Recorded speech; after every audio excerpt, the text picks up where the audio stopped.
Bonsoir à tous. Ben écoutez, ce soir, c'est incroyable. C'est un chapitre fabuleux, le chapitre numéro 3, et c'est faire l'expérience du don et du recevoir. Et ce soir, nous avons un invité très, très spécial.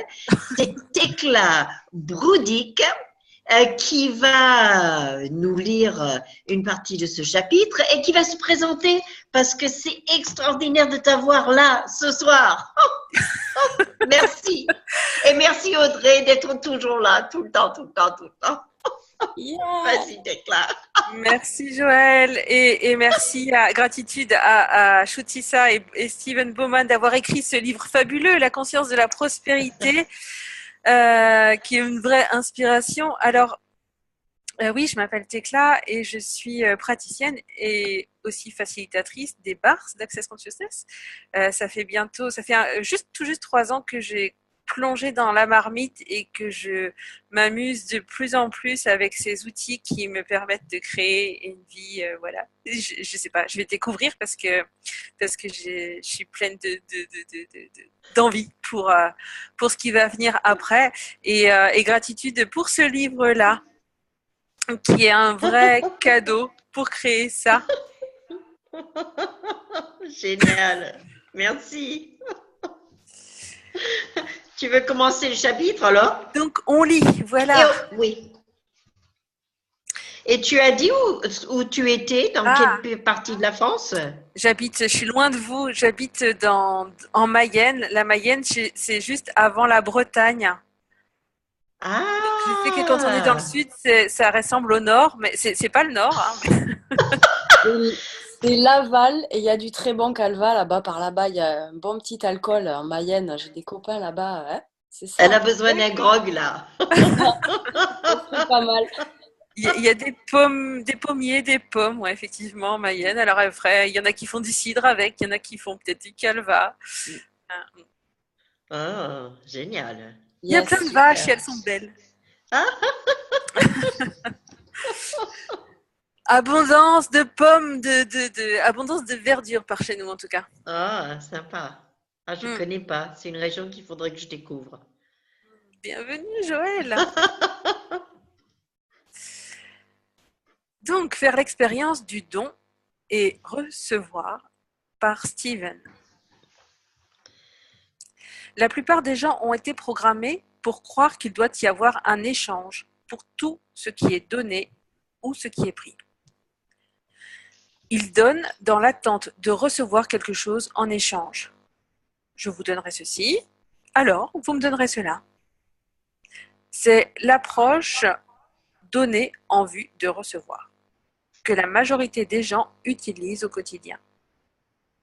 La plupart d'entre nous ne voient rien de mal à cela. C'est la manière dont nous sommes habitués à faire les choses. Alors, il y a déjà un processus pratique d'emblée. Alors, processus pratique, avez-vous tendance à utiliser l'approche donnée en vue de recevoir? Et pour répondre à cette question, voici des questions à vous poser. Est-ce que j'estime que si je donne suffisamment aux autres, ceux-ci me donneront en retour? M'arrive-t-il de donner quelque chose à quelqu'un dans le but d'obtenir ce que je désire? Ai-je un ensemble de convictions personnelles qui me portent à conclure je vous donne ceci, c'est pourquoi je m'attends à ce que vous me donniez cela. Ai-je tendance à croire que si je donne, j'obtiendrai alors quelque chose en retour? M'est-il arrivé de constater que chaque fois que je suis disposée à contribuer à quelque chose à 150%, j'attire alors les gens qui sont désireux de prendre 200% de moi. Et ils prennent et ils prennent et ils prennent jusqu'à ce que je sois très contrariée et que je souhaite les voir disparaître de ma vie. Non, ça nous arrive jamais, ça. Non, non, non, non, non, non. Aucun exemple. J'ai beau chercher, je vois pas. Aïe, aïe, aïe. Alors, donner en vue de recevoir versus faire l'expérience du don.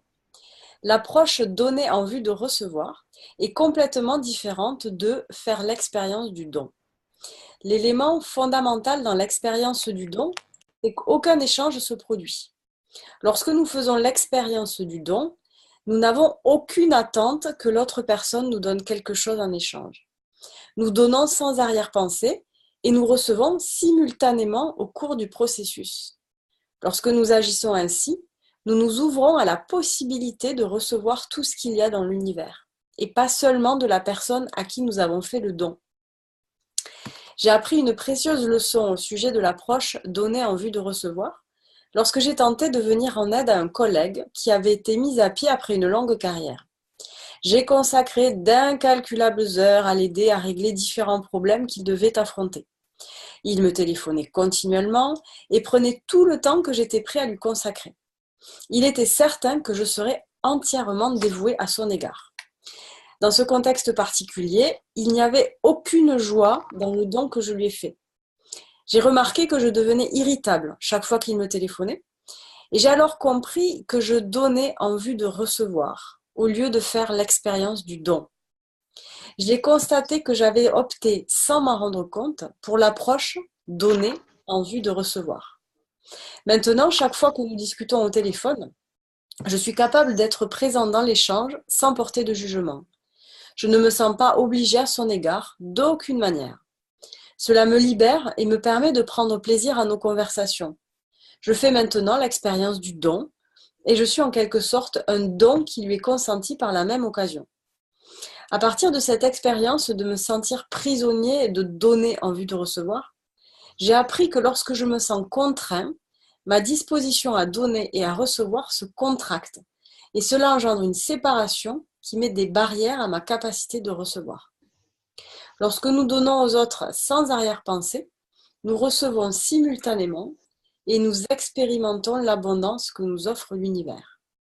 Mais lorsque nous donnons dans l'espoir de recevoir, cela crée une obligation, des attentes, des projections, des jugements, la séparation et le rejet. Rien que ça. Vas-y, Tekla. Donner à quelqu'un qui ne peut recevoir. Pouvez-vous imaginer à quoi ressemble tenter de donner à quelqu'un qui n'est pas disposé à recevoir? Shutisa en a fait l'expérience lorsqu'elle a félicité un ami comédien qui venait d'obtenir un rôle de premier plan dans un film. Ce dernier n'a pas été capable de recevoir ses félicitations et les a repoussées énergiquement. Comme il s'agissait d'un ami auquel elle tenait, elle lui a demandé pourquoi il ne semblait pas accorder d'importance à ses félicitations. Il s'est alors excusé et lui a confié qu'il avait beaucoup de difficultés à recevoir des compliments sans se sentir obligé de rendre l'appareil. Il avait tendance à porter un jugement et à devenir méfiant à l'égard de la personne qui l'avait félicité. Chaque fois que quelqu'un lui faisait un compliment, il se disait alors « Mais où est le piège ? Qu'est-ce que cette personne attend de moi en retour ?» Il demeurait en permanence sur ses gardes pour ne pas avoir à se sentir obligé. Après avoir discuté avec Shutisa de ce que signifiait le geste de donner et de recevoir, il a compris qu'il s'était privé de plusieurs possibilités inespérées et incroyables à cause de son indisposition à recevoir. À la suite de cette expérience, Shutisa a compris que, comme son amie, elle aussi avait de la difficulté à recevoir les compliments et les félicitations des autres. Chaque fois que quelqu'un la louangeait ou la félicitait pour quelque chose, elle avait le sentiment qu'il lui fallait répondre par un compliment en retour. Cette approche qui la portait à donner en vue de recevoir lui a inculqué l'idée qu'elle ne pouvait pas recevoir quelque chose sans être obligée de donner quelque chose en retour. Et elle a découvert que c'était la raison pour laquelle elle avait toujours été réticente à recevoir. Pour se sortir de l'approche donnée en vue de recevoir, Shutisa a choisi de développer l'art de recevoir des compliments avec reconnaissance. Elle a appris à pleinement recevoir les félicitations qu'on lui offrait, au lieu de les balayer d'un revers de la main. Chaque fois que quelqu'un lui témoignait de la reconnaissance ou des louanges, elle répondait tout simplement « Merci beaucoup » avec une réelle gratitude. Et elle se retenait d'offrir un compliment à la personne en retour. Elle a découvert qu'en procédant ainsi, elle permettait aux gens qui lui avaient témoigné leur admiration de jouir du plaisir de lui avoir offert généreusement ce cadeau sans qu'il leur soit remis aussitôt. L'expérience du don n'existe pas s'il y a une obligation. Je me suis trouvée dans différentes situations où je n'étais plus disposée à recevoir ce qui m'était offert parce que j'avais le sentiment qu'il y avait une obligation qui était rattachée. Ce n'est pas faire l'expérience du don lorsque quelqu'un vous offre quelque chose avec le point de vue suivant. Je vous ai donné ceci, c'est pourquoi je m'attends à recevoir cela en retour de votre part. C'est plutôt donner en vue de recevoir. Lorsque vous découvrez que vous n'êtes pas disposé à recevoir quelque chose à cause de la crainte de vous sentir obligé, l'autre personne est sans doute en train de vous donner quelque chose avec l'arrière-pensée de recevoir en retour. Si vous donnez quelque chose en vue d'obtenir autre chose en échange, vous vous placez alors en situation de donner en vue de recevoir.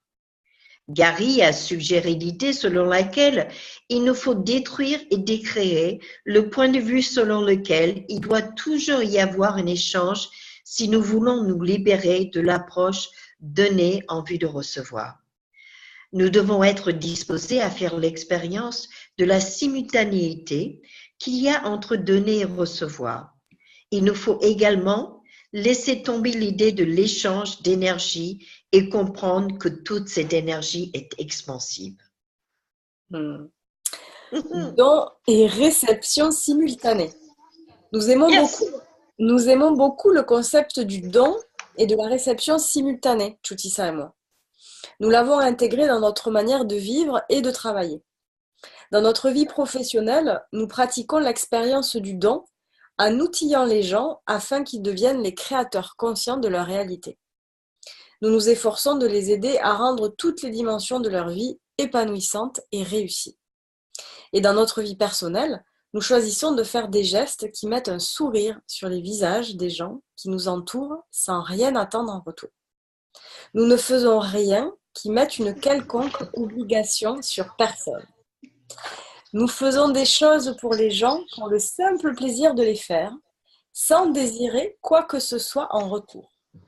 Nous pratiquons l'expérience du don. En agissant ainsi, nous recevons simultanément. Dans mon travail, il m'arrive fréquemment de donner de l'information à mes clients, s'ils en font la demande, sans m'attendre à un paiement ou à quoi que ce soit d'autre en retour. La seule chose que j'exige de leur part, c'est qu'ils me posent des questions. Ils savent qu'ils peuvent me joindre à n'importe quel moment s'ils ont une question à me poser. Ce détail m'a énormément permis de réduire le nombre d'appels que j'avais l'habitude de recevoir et qui se révélaient triviaux de nature. Ainsi, les coups de fil que je m'empresse de recevoir d'emblée sont principalement pour des missions très lucratives. Parce que je suis disposée à me trouver en simultanéité de don et de réception, je suis donc en mesure de fonctionner à partir d'un point de vue non limité dans ma vie professionnelle. L'un des moyens par lesquels vous pouvez cultiver l'art de donner et de recevoir, c'est en faisant l'expérience du don sans aucune arrière-pensée. Dès le moment où vous commencez à donner sans attendre quelque chose en retour, vous adoptez alors le concept selon lequel il y a une véritable abondance dans le monde. Votre vie est dès lors construite sur le point de vue selon lequel l'univers vous offre une abondance sans limite. Je suis en train de... Vas-y, Tekla. Est-ce que je peux ajouter juste 2 mots Oui, même plusieurs. Ok. C'est juste que on est mercredi et lundi midi, mon garçon de 9 ans est rentré de l'école en me disant Maman, j'ai une bonne nouvelle et j'ai une mauvaise nouvelle. Et il me dit, la bonne nouvelle, c'est qu'il y a un cirque qui s'est installé devant la maison il y avait un cirque qui montait son chapiteau à 100 mètres de chez nous. Là, juste devant, il y a un grand parking. Génial. On avait les animaux du cirque dans le jardin presque. Et il me dit, la mauvaise nouvelle, c'est que comme ça va faire du bruit, on est obligé d'y aller.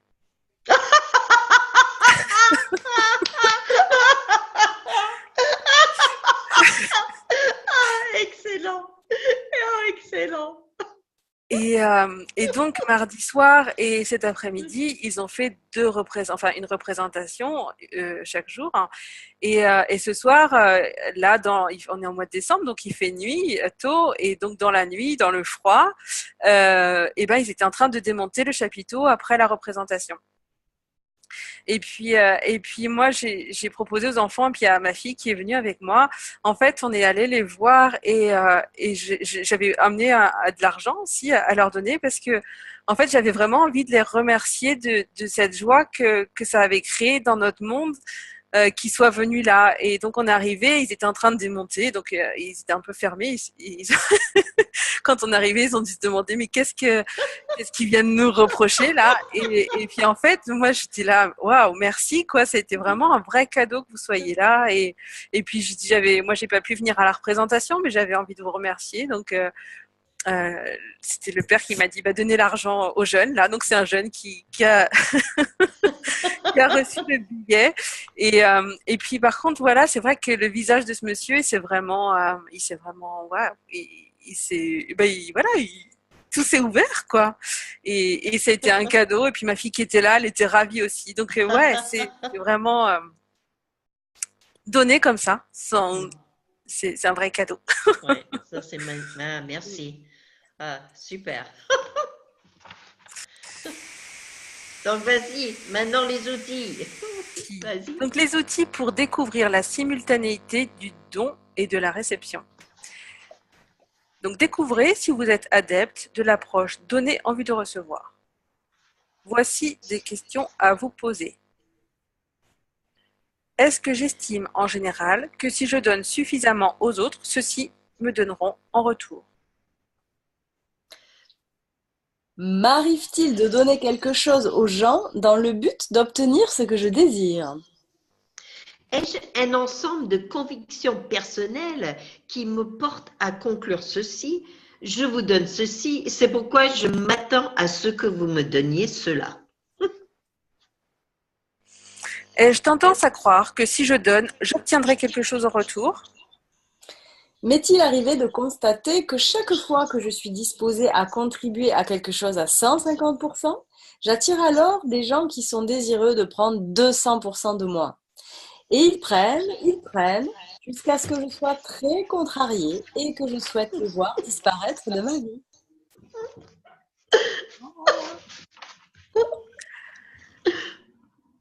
Améliorer votre capacité de recevoir. Voici des choses à faire.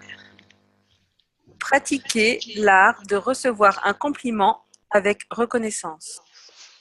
Ne sentez pas l'obligation d'offrir un compliment en retour lorsqu'on vous en fait un. Ça, c'est difficile parce que moi, j'ai pas de pote là-dessus. Hein.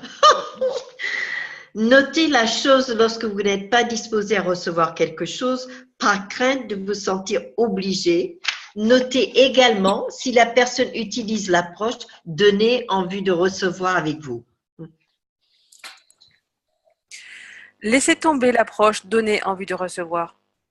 Détruisez et décréez tout point de vue selon lequel il doit y avoir un échange. Et tout cela, point de lien, voulez-vous le détruire et décréer? Raymond Gilbert, papa, qu'on a juste voici Beyoncé. Faites volontairement des choses pour autrui sans vous attendre à quoi que ce soit en retour. Voici des choses à faire.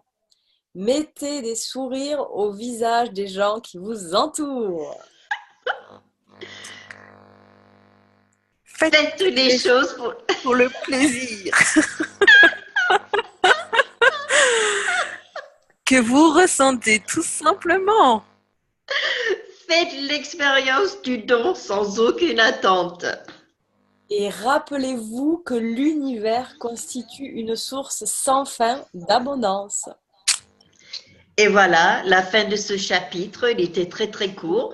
Donc on a voulu vous le refaire parce qu'il n'avait pas été enregistré. Donc merci à tout le monde. La semaine prochaine, il y aura le pouvoir de la gratitude.